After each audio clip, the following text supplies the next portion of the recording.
The Netherlands is one of the countries that will introduce the new European tax regulations regarding Pillar 2.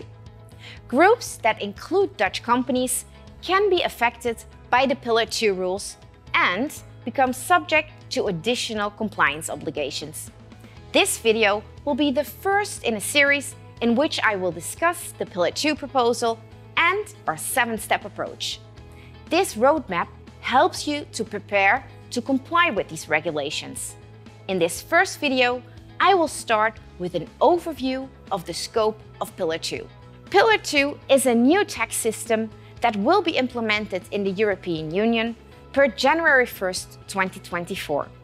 It aims to ensure a global minimum effective tax rate of 15%. And it targets large groups with a turnover of at least 715 million euro.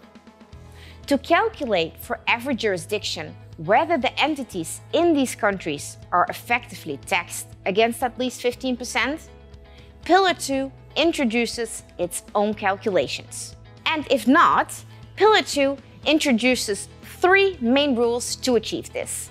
These are the domestic top-up tax, the income inclusion rule, and the undertax payment rule. By means of these rules, countries will impose additional taxation to achieve the 15% minimum tax.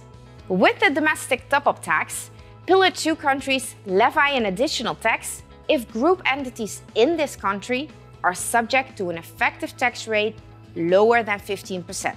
The income inclusion rule means an additional tax, which will be imposed on the ultimate parent company of the group in case a foreign subsidiary of the group is effectively taxed at a rate lower than 15%. This top-up tax in the country of the parent company ensures that group enterprises cannot have an effective tax rate under 15% in any jurisdiction they operate. But what happens if the ultimate parent company of a large multinational is located in a jurisdiction that has not implemented Pillar 2? Well, in that case, the undertax payment rule acts as a backup. This rule allocates the right to impose a top-up tax to the different jurisdictions in which subsidiaries are located and that have implemented Pillar 2. And this is done in accordance with 2 indicators, namely the number of employees and the number of tangible assets of the group in those jurisdictions. So now you hopefully understand a bit more about Pillar 2 and the accompanying obligations. In the next video, I will discuss the exemptions which could be applicable to entities who fall in the scope of Pillar 2. So please check out our website where we maintain a blog with all Pillar 2 updates. And sign up for our Pillar 2 webinar. Meanwhile, if you have any questions, please feel free to contact me or one of my colleagues.